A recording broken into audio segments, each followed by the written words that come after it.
गोकुळधाम कॉलनीतील नाल्यांच्या कामात भ्रष्टाचाराचा आरोप. साचलेल्या सांडपाण्यामुळे नागरिक हैराण. बेशर्माचे झाड लावून ग्रामपंचायतीचा निषेध. पावसाळ्यापूर्वी उपाययोजना न झाल्यास गटाराचे पाणी टाकून आंदोलनाचा इशारा. शिरजगाव बंड ग्रामपंचायत अंतर्गत येणाऱ्या गोकुळधाम कॉलनीतील नागरिक पुन्हा एकदा मूलभूत सुविधांच्या समस्येमुळे त्रस्त झाले असून कॉलनीत करण्यात आलेल्या नाल्यांच्या बांधकामात मोठ्या प्रमाणात भ्रष्टाचार झाल्याचा आरोप समाजसेवक सुयोग गोरले व कॉलनीतील नागरिकांनी केला आहे.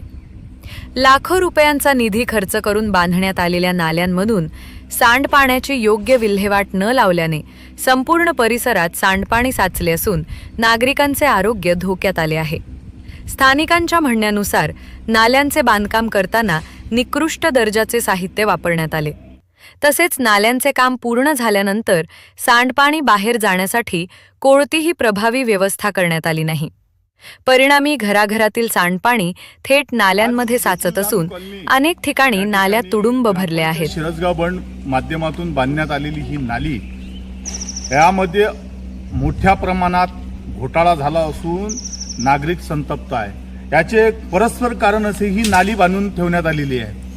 नाली बांधून ठेवण्यात आलेली आहे. जे घरकुलाचे घरातील जे पाणी आहे, सांडपाणी आहे, ते पूर्णतः यामध्ये अडकलेले आहे. याचा आउटलेट मात्र कुठल्याही ठिकाणी काढण्यात आलेलं नाही आहे. लाखो रुपयाची ही नाली या ठिकाणी बांधलेली आहे आणि बांधून त्याचा कुठलेही फायदा होत नाही आहे. प्रत्येकाने आपापल्या घरासमोर मातीचे ढिगारे लावून ठेवलेले आहे, कारण की याचा आउटलेट कुठेच नाही आहे. त्यामुळे या ठिकाणी रोगराईला मोठ्या प्रमाणात आमंत्रण येत आहे. मच्छराचं प्रमाण मोठ्या प्रमाणात वाढलेलं आहे. या ठिकाणी कॉलनीमध्ये लहान लहान मुलं आहे. मात्र याची सूचना ग्रामपंचायत शिरजगाव बंड यांना देऊन सुद्धा याकडे दुर्लक्ष होत आहे. या पाणीचं कुठलीही विल्हेवाट न लावता नाली या ठिकाणी बांधून ठेवलेली आहे. ना या नालीला कुठली पाणी आहे ना कुठली सुविधा. मोठ्या प्रमाणात या नालीमध्ये घोटाळा झाल्याची चर्चा नागरिकांमध्ये आहे. याची चौकशी लवकरात लवकर करण्यात यावी आणि हे जे सांडपाणी आहे, या ठिकाणी नालीचं जे सांडपाणी आहे, या सांडपाण्याची तात्काळ व्यवस्था करण्यात यावी. अन्यथा ही तात्काळ व्यवस्था न झाल्यास याच गडोळ्याचं बकेटभर पाणी ग्रामपंचायतच्या प्रांगणामध्ये त्या ठिकाणी टाकून आंदोलन करण्यात येईल असा इशारा गोकुळधाम कॉलनीतील सर्व नागरिकांनी देण्यात आलेला आहे.